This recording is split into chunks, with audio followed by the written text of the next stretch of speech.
தன்மை ஆராய்ந்த தன்மை தூதுக்குன்னு இலக்கணம் இருக்குது. யாரை வேணால் தூதுக்கு அனுப்பிட மாட்டாங்க. போய் சொல்கிறவங்க எப்படி சொல்லணும்னு கேட்டிங்கன்னா, அங்கே இருக்கக்கூடியவர்கள் என்ன தன்மையில் இருக்கிறாங்க. சாமி போல் தூது போனவங்க யார் இருப்பாங்க? சிவபெருமான் கூட நல்ல தூதர் இருப்பார். யாரையும் நல்ல தூதர் இருக்கிறாங்க. சிவபெருமான் போல நல்ல தூதர் இருப்பாங்க. நீங்கள் சிந்திச்சு பாருங்க. நம்பியாரவர்களுக்கு தூது போனார் புரியுங்களா? போனோன்னு எடுத்தோம் கமுத்தோன்னு எதையும் சொல்லாமல் அங்கே என்ன நடக்குது, அம்மா என்ன நினப்பில் இருக்கிறாங்க, பறவையார் என்ன சூழலில் இருக்கிறாங்க, கொஞ்சம் அவங்கள பேச விட்டு இவர் என்ன பண்ணுறாரு, கொஞ்ச நேரம் அப்படியே அமைதியாக இருக்கிறார். டபா எல்லாம் வெடிச்சுது, திரும்பி வா. அப்படி தூது போன இடத்துல அப்படி ஒவ்வொரு தூதுக்கு அப்போ இங்கே சொல்லும் பொழுது சிலர் வந்தார்கள், அறிவு நல்ல நல்ல தன்மையுடையவர்களை அனுப்பினார்கள். அவர்கள் வந்து சிவனார் திருமறைக்காடு எய்தி, இறைவன் உறைந்திருக்கக்கூடிய திருமறைக்காட்டிற்கு வந்து வேணுபுரி, அது நம்மளுக்கு சீகாழியினுடைய 12 பேரில் ஒரு பெயர். மண்ணு வேணுபுரி அந்த நாளை தமக்கு அறிவித்து, யார் மூலம்? நேரடியாக போய் சொன்னாங்களா, வாயில் காவலர்கிட்ட. இந்த மாதிரி நாங்கள் இது அவருடைய வரலாற்றில் விரிவாக இருக்குது. வாயில் காவலர்கிட்ட சொல்லி, வாயில் காவலர் வந்து இதுபோல் பாண்டிய நாட்டிலிருந்து சிலர் உங்களை காண வந்திருக்கிறார்கள் என்று சொன்னபோது உள்ளே வருக சொல்லணும். இதெல்லாம் நம்ம அறிவிச்சுக்கணும். மண்ணு வேணுபுரி அந்த நாளை தமக்கு அறிவித்து அவர்பால் எய்தி அடிவணங்க என வர சொல்லியாச்சு. வர சொன்னோடனே ஸ்பரிசனங்களாகிய வந்த தூதர்கள் எல்லாம் நம் பிள்ளையாரை அடிவணங்கிய போது பிள்ளையார் மறுமாற்றம் கேட்கிறார். சிந்தை மகிழ்ந்து தீதின்மை வெனவ. 2 பேர் அனுப்பியிருக்கிறாங்கன்னா மகிழ்ச்சி. என்ன கேட்டாங்களா, எதுவும் துன்பம் இல்லை, நல்லா இருக்குங்களான்னு கேட்குறத கூட தீதின்மை இல்லையான்னு கேட்கணுமா. தீதின்மைனா நன்மை இருக்குதான்னு கேட்குறது, நல்லா இருக்குங்களான்னு கேட்குறீங்க. இது நல்லா இருக்குங்கன்னு கேட்கறதுக்கு முன்னாடி உடம்புலாம் நல்லா இருக்குதா அப்படின்னு தான் நம்ம கேட்டு போல இருக்கிறோம். இங்கே ஞானசம்பந்த பெருமான் ஏன் எடுத்தோடனே தீதின்மை வினைவினார்? நல்லா இருக்கிறீங்களான்னு தான் நல்லா இருக்கிறாங்கன்னு கேட்டிருக்கணும். ஏன் தீதின்மை வினைனான்னா, அவருக்கு தெரியும் என்னண்ட பாண்டிய நாட்டில் இப்படி ஒரு நிலவும் அதற்காக வருவார்கள் என்பது தெரிஞ்சதுனால தீதின்மை உளவோ தீதின்மை இன்மை வினவ தீங்கும் உளவாமோ இந்த உலகமைந்தே இருதால் நினைவார். ஏங்க சாமி, இந்த உலகத்தை ஆட்சி செய்கின்ற சிவபெருமானுடைய தொண்டராக வந்து வாழ்விக்க வந்திருக்கக்கூடிய உங்களை நினைப்பவர்களுக்கு தீங்கு வருமோ சொல்கிறார். அந்த வரி எப்படி படிக்கணும்னு கேட்டிங்கன்னா, இந்த உலகம் உய்ய வந்தீர் இருத்தாள் நினைவார்க்கு தீங்கு உளவாமோ. இருத்தாள்னா ரெண்டு திருவடி நினச்சிக்கூடாது. இருத்தாள் என்பது 2 திருவடி நினச்சிக்கூடாதுங்க.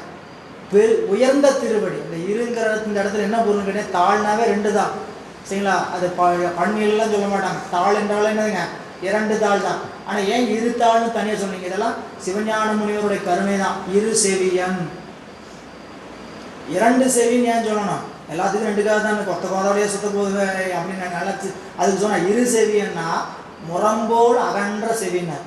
அதை சொல்றதுக்காக என்ன சொன்னான்னு கேட்டீங்கன்னா, இரு செவியன் எப்படி படிக்கணுமா, இரு செவியன்னு படிக்கணும். இசையச்சம்பர் இரு செவியன்னா அது போல இங்கே எப்படி படிக்கணும்னா இரு தாள். எப்படிப்பட்ட தாள்? உயர்ந்த தாள், மிக உயர்ந்த தாள். அப்படிப்பட்ட உங்களுடைய திருவடிகளை நினைப்பவர்களுக்கு தீங்கு உளவாமோ. உங்களை பற்றி செஞ்சுட்டு இருக்கவங்களுக்கு தீங்கு வருமா சாமி அப்படின்னு சொல்லிட்டு ஆனால் தீங்கு சொல்ல போகிறாங்க, வந்திருக்கக்கூடிய துன்பத்தை சொல்ல போகிறாங்க. அதை சொல்கிறாங்க. சைவநெறி வைதிகம் நிற்க சளக்கு நெறியை தவம் என்னும் பொய்பல் அமணர் செயல் தன்னை பொறுக்ககில்லோம் என கேட்டு அவ்வன் தொழிலார் செயல் மாற்றி ஆதி சைவ நெறி விளங்க தெய்வ நீர் நினைந்து எழுந்தார் சீர்கொள் சண்பை திருமறையோ. முதல்ல கேட்கும்போது திருவடி நினைக்கிறவங்களுக்கு எந்த துன்பமும் வராதுன்னு சொன்னாங்க. ஆனால் அடுத்து சொல்கிறாங்க, பாண்டி நாட்டில் இப்படி ஒரு அவல நிலை நிலவுகிறது, அதனால் அரசியார் உங்களிடம் சொல்லி வர சொன்னார்கள் என்பதை சொல்ல கேட்டு உடனே அவர் என்ன பண்ணாங்களாம், திருநீற்றை போற்ற வேண்டும் வளர்த்த வேண்டும் என்று சொல்லிக்கொண்டு எழுந்து பெருமானுடைய திருக்கருணை நினைந்து கொண்டே எழுந்தாராம் சிறபுறச் செல்வர். சைவநெறி வைதிகம் நிற்க, சைவநெறி வைதிகம், சைவ நெறியின் வழி வருகின்ற வைதிக நெறி. அப்படிப்பட்ட வைதிக நெறி நிலை பெற்று நிற்க, அதனால தான் சொன்னார் சைவத்தின் மேல் சமயம் வேறு இல்லை. ஏன் இப்படி சொல்லணுங்கிறதுக்கு நீங்கள் கண்டிப்பாக சித்தாந்தம் படிச்சீங்கன்னா தான் தெரியும். சித்தாந்தம் கற்காம சைவம் ஏன் சைவ சமயம் உயர்ந்த சமயங்கிறத வெறும் வார்த்தைகளால் நான் சைவ சமயத்தில் இருக்கிறேங்கிறதுக்காக சொல்கிற மாதிரி தான் தெரியுமே தவிர ஒவ்வொரு சமய நெறி காட்டுகின்ற நெறி என்னங்கிறத நீங்கள் அந்த நெறிக்குள்ளே இருக்கக்கூடிய கொள்கைகளையும் செய்திகளையும் படித்து வந்தால் மட்டும்தான் நமக்கு தெரியும். எனவே சைவ நெறி வைதிகம் நிலை பெற்று நிற்க சலக்கு நெறியை, சலக்கு நெறினா குற்ற நெறின்னு பேருங்க.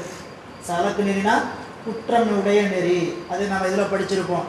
சலக்கன் சட்ட நேர்பட வந்திலாத சலக்கனேன் உனை சார்ந்திலேன் சலக்கனேன் குற்றமுடையவன். அப்போ சலக்கு நெறி குற்றமுடைய நெறியை தவம் என்னும் அதையே தவம் என்று சொல்லக்கூடிய பொய் வல் அமணர் செயல் தன்னை பொறுக்கவில்லோம் என கேட்டு. அப்போ என்னன்னு கேட்டிங்கன்னா, எடுத்த உடனே இந்த தீங்கு சொல்லக்கூடாதுங்கிறது எது சொன்னால், பார்த்தா நல்லா இருக்கிறீங்களா, நல்லா இருக்காங்க, ரொம்ப நல்லா இருக்காங்க, புரியுங்களா, அவர் பேசுகிற சொல்லலாம் வீட்டில் எல்லாம் கொஞ்சம் பிடிக்கும். இது அறிவுடைய மாந்தர் செய்கை.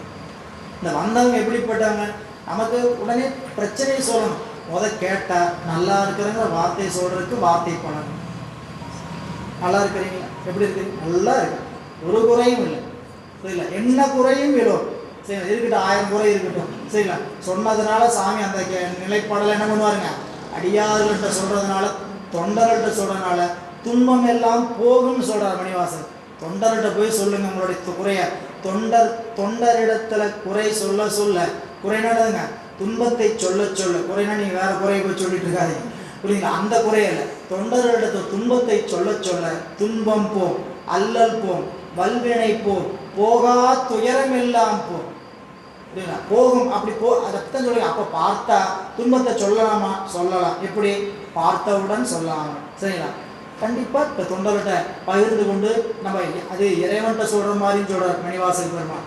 உங்களுக்கு என்ன வேணுமோ வேண்டும் தனையும் அடியாரும் வாய்விட்டு அவன் நீண்டமாலும் அயனும் பெறுவ நீண்ட நெருப்பை விருப்பிலேனை ஆண்டு கொண்ட என் ஆறுமுதை அல்லூர் உள்ள தடியாரும் வேண்டும் தனையும் வாய்விட்டு அலறி.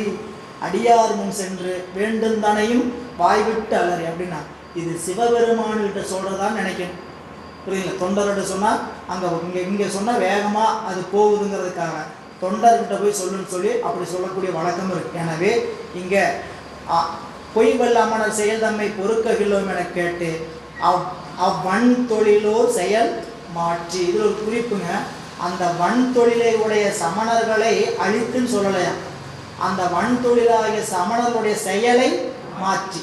ஏன், சைவ சமயம்தான் எல்லாத்துக்கும் இடம் கொடுத்துருக்குன்னு சொல்கிறார். 24 இது நம்மளுக்கு சங்கற்ப நிராகரணத்தை சொல்லும்போது ஒரு ஆசிரியர் சொல்லுவார், உமாவதி சிவம், சமயத்துக்காக பேச்சுவார்த்தை நடக்குது, சரிங்களா. எந்தெந்த சமயம் உயர்ந்தன்னு பேச்சு நடக்குது, எந்தெந்த சமயத்தை கூப்பிட்டு உட்கார வைக்கலாம், எல்லா சமயத்தையும் வர சொல்லி எல்லாத்துக்கும் சேர் போகணும். உலகத்தில் எத்தனை சமயம் இருக்கோ அத்தனை சமயம். இப்போது ஒரு இடத்துல ஏதாவது கலந்த ஆலோசனை நடக்குது, எல்லாத்தையும் உட்கார வைக்கலாமா, இல்லை அந்த தகுதிக்குரியவங்க மட்டும் உட்கார வச்சு பேசுவோம்ப்பா அப்படின்னு பேசுவாங்களான்னு கேட்டிங்கன்னா அந்த தகுதிக்குரியவங்க மட்டும் உட்காந்து வச்சு பேசினா போதும். ஆனால் சங்கரப்பு நிராகரணத்தை சொல்லும்போது தான் நம்மளுடைய முனைவர் சென்னிப்புணரையை சொல்லுவார், 24 இருக்கை போட்டு கொடுத்து அத்தனை சமயங்களையும் உட்கார வச்சது யாருன்னு கேட்டிங்கன்னா சைவ சமயம் தான்.